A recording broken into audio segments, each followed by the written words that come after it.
Nos próximos capítulos da novela Mulheres de Areia, o julgamento tem seu início quente. Seu Donato será posto contra a parede e por isso é obrigado a revelar toda a verdade sobre o que fez no passado com o pai do Tonho. Ruth irá se sair bem na hora de responder as perguntas, mas o problema é que César vai jogar sujo contra ela ao dar informações importantes do comportamento da verdadeira Raquel para o promotor. Ruth será massacrada no tribunal no lugar da irmã. É nessa hora que ela se cansa e revela toda a verdade, dizendo que não é a Raquel. Esse é o canal Resumindo Novelas. Clique no joinha que fica aqui embaixo para apoiar o canal.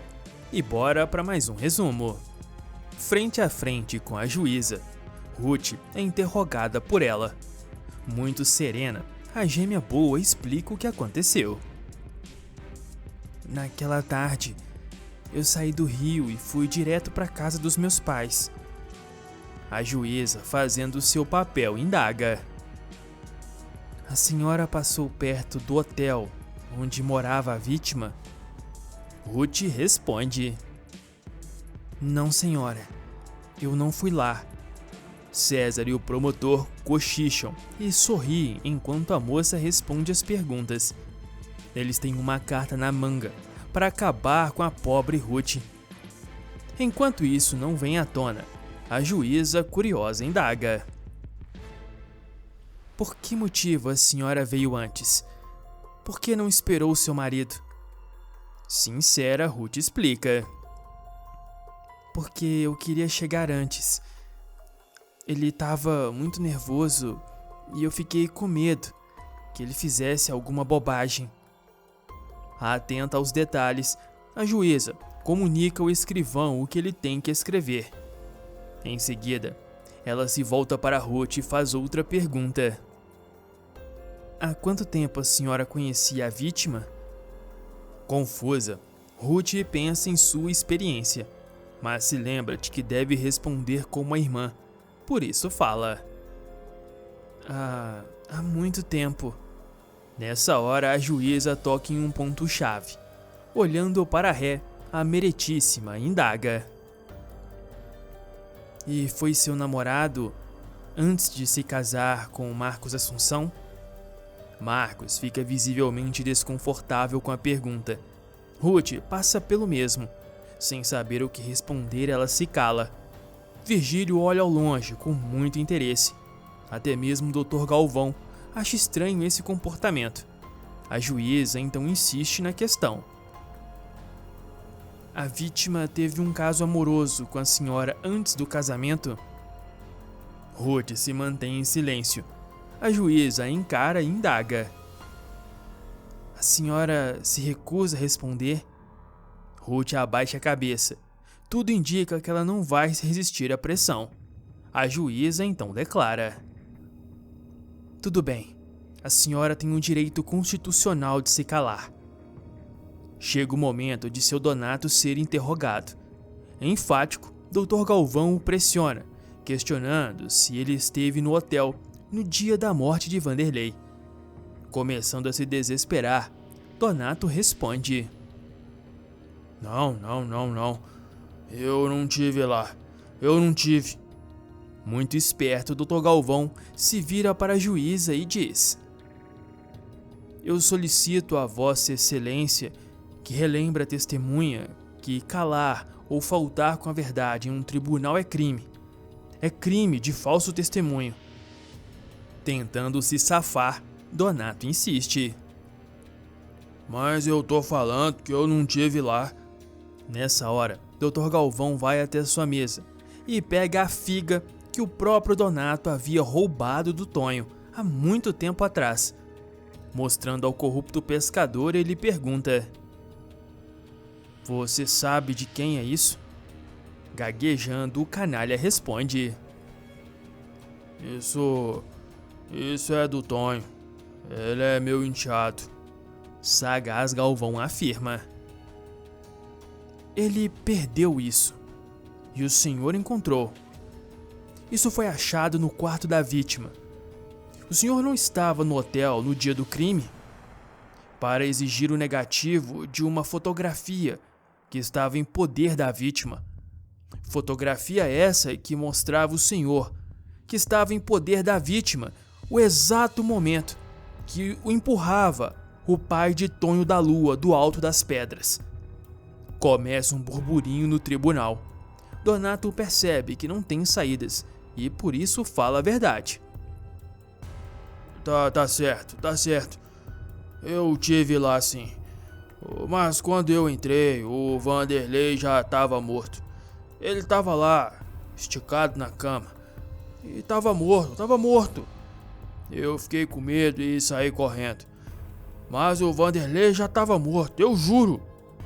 Nessa hora, Tonho perde o controle e se levanta gritando. Foi ele! Foi o senhor Donato que matou meu pai! Foi ele que matou meu pai também, inventou o Vanderlei! Começa uma grande confusão. Glorinha e Tito tentam segurar Tonho, mas o rapaz insiste em acusar o padrasto. Donato tenta se defender. Ele sente um medo que nunca sentiu antes. A juíza se levanta e ordena. Silêncio. Por questão de ordem, a sessão está suspensa por 30 minutos. Tonho, ainda revoltado, não dá ouvidos e continua falando. Não falei. Foi ele que matou meu pai. Instantes depois, já em uma sala privada, Ruth se reúne com Galvão e Marcos. Sendo sincera, a jovem revela. Tá sendo muito pior do que eu pensava. Marcos pede. Calma, tá tudo bem. Tensa, Ruth comenta. Oh, meu Deus. Esse promotor, todas as perguntas que ele faz para as testemunhas, insinua que eu sou a assassina. Prático, Galvão responde. Ele está na função dele, né? Preocupada, Ruth questiona. Ainda vai ter mais alguma testemunha para ser interrogada? Dr. Galvão responde. As nossas nós já interrogamos todas. Agora, provavelmente, a acusação deve ter alguma. Demonstrando que está chegando no seu limite, Ruth comenta. Isso não termina nunca. Tentando ajudar a sua cliente, o advogado afirma. A senhora está saindo muito bem, dona Raquel. Ruth respira fundo e se lembra de uma coisa. Olhando para o seu grande amor, ela diz. O César, Marcos. O que ele está fazendo aqui? Eu não acreditei a hora que eu entrei no tribunal. Galvão explica. Ele está funcionando como assistente da promotoria. A presença dele pode ser muito negativa para nós. Furioso, Marcos solta. Miserável. Enquanto isso, em outra sala, o promotor conversa com o canalha falando. Mas há quanto tempo a gente não se via, César? Foi um prazer ver você funcionando nesse caso. Com sede de sangue, César diz. Ela tem que ser condenada. Confiante, o promotor afirma. Não vai escapar. Com as falas repletas de nojo e revolta, César declara. Uma mulher sem moral. Traiu Marcos. Explora bem o romance dela com a vítima, hein? O promotor garante. Pode deixar. César então continua. Murilo, você se lembra de tudo que eu te contei, né? Ela aprontou com aquele palhaço. As humilhações que fez a família do marido passar. Cada vexame. Raquel foi sempre muito debochada. Bebe muito. Mulher muito instável. O motivo do crime para mim está claro. Ela tentou se recompor com o marido e o Vanderlei estava impedindo. Insistia em manter o caso, fazia ameaças. Tentando entender melhor o caso, Murilo pergunta. E ela tinha resolvido se regenerar. Cético, César explica. Conversa. Também o Marcos foi sempre um frouxo. Ela mentia e ele acreditava em tudo. O fato é que o Vanderlei estava se tornando inconveniente, atrapalhando a vida deles. Você já viu, né? O Marcos confirmou. Percebendo um detalhe muito importante, Dr. Murilo comenta. César, você deve ter algumas contas para acertar com eles, com ela ou com o marido. Essa insistência sua toda em funcionar na acusação. Furioso, César explica. O caso é com a Raquel. O que ela fez foi muito grave, Murilo. Não tem perdão, não. Nessa hora, Murilo toca num ponto fraco do colega, sem imaginar o que aconteceu. E o Zé Luiz, já se formou? Ele vai continuar nos Estados Unidos ou vai enfrentar a barra aqui no Brasil? César muda sua expressão e responde. Eu não quero falar sobre isso agora não. O garoto tá na pior. E a culpa é dessa vigarista ordinária. Ela não vai sair livre daqui, eu garanto. César está certo de que vai conseguir condenar a Raquel. Mal sabe ele que uma grande reviravolta está prestes a acontecer. Com a volta da sessão, Dr. Murilo assume a palavra. Sendo firme e muito crítico, o promotor decide pôr em prática uma estratégia agressiva e contundente em atacar Raquel diretamente. Sem um pingo de misericórdia, ele diz: Nós podemos ser levados a uma atitude sentimental quando a ré é uma mulher e, principalmente, se ela é moça, bonita. Mas aqui, nesse tribunal, tais atributos não irão influenciar a consciência dos seus jurados, que são pessoas esclarecidas e que não se deixarão se ludibriar.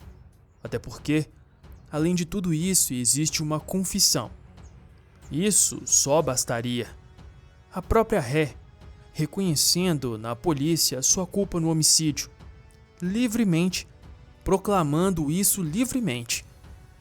Se porque Raquel Assunção, a acusada, procurou a polícia espontaneamente e confessou a sua culpa no crime, e aqui está a assinatura dela, comprovando a confissão, e aqui nesse tribunal, perante vós e os jurados, perante a meritíssima juíza, a ré desdiz o que declarou e anula com a sua palavra o que está escrito no papel, mediante sua própria assinatura.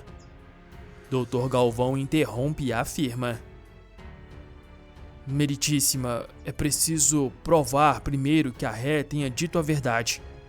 Firme, Dr. Murilo rebate. Claro, essa é a tese da defesa. A ré mentiu. Ela está assumindo sobre seus ombros a culpa de outrem. De quem? Por quê? Ora, senhores, estão criando uma história da carochinha, um drama vulgar de mau gosto, para negar a culpa da ré. O clima fica tenso enquanto o promotor fala. No rosto de Ruth pode-se ver o medo e o cansaço, mas o Dr. Murilo ainda ataca com tudo. A ré conhecia a vítima. Todos sabem disso. Conhecia muito bem, com muita intimidade até. Acho que ninguém ignora essas relações. O próprio marido tinha ciência desse fato. E nem foi o último a saber como costuma acontecer nesses casos. A vítima, Vanderlei Amaral, era um homem de poucos escrúpulos. Infelizmente, vai ser difícil precisar, num caso lamentável como esse, quem tem menos escrúpulos. O caso é que a acusada, Raquel, se cansou do amante. Ela optou pela fortuna do marido, que havia ameaçado com o divórcio.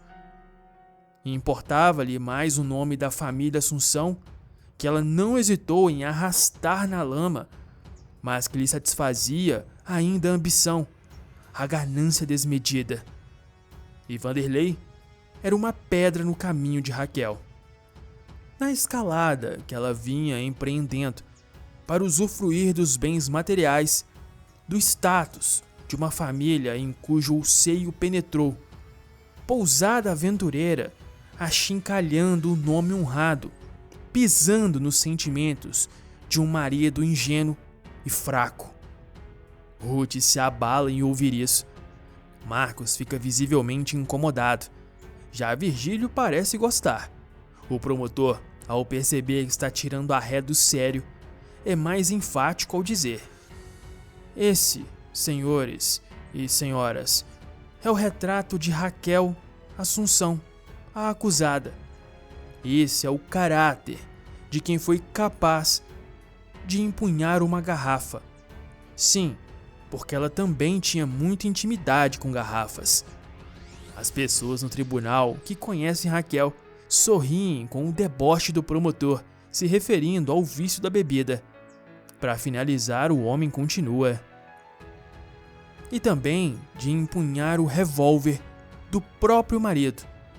Uma amarga coincidência para eliminar o homem que estava ameaçando a sua independência financeira, a manutenção do seu status. Quem, senhores e senhoras, senão Raquel, teria motivos para assassinar Vanderlei? Quem, senhores, além de Raquel, seria capaz de cometer esse crime? Nessa hora, Ruth se cansa de ser atacada com várias palavras que não condizem com a boa pessoa que é. Furiosa, ela interrompe o promotor e afirma: eu não sou a Raquel. Um grande falatório começa. César arregala os olhos com a revelação. Virgílio fica espantado. Marcos solta um leve sorriso, assim como Tonho da Lua. Ninguém poderia esperar por uma atitude dessas. Ruth revela finalmente a verdade a todos. Agora deixe a sua opinião. O que você achou dessa atitude da Ruth? Você acha que ela fez certo revelar a verdade durante o julgamento? Ou você acha que ela cometeu um erro? Deixe sua resposta nos comentários. Aproveita para se inscrever no canal e deixar o seu gostei. Assim, toda vez que sair um novo vídeo sobre a novela, você ficará sabendo em primeira mão. Aqui na tela está passando outro vídeo com uma revelação chocante que eu tenho certeza que você vai gostar. Basta clicar para assistir. Fiquem com Deus e até um próximo vídeo.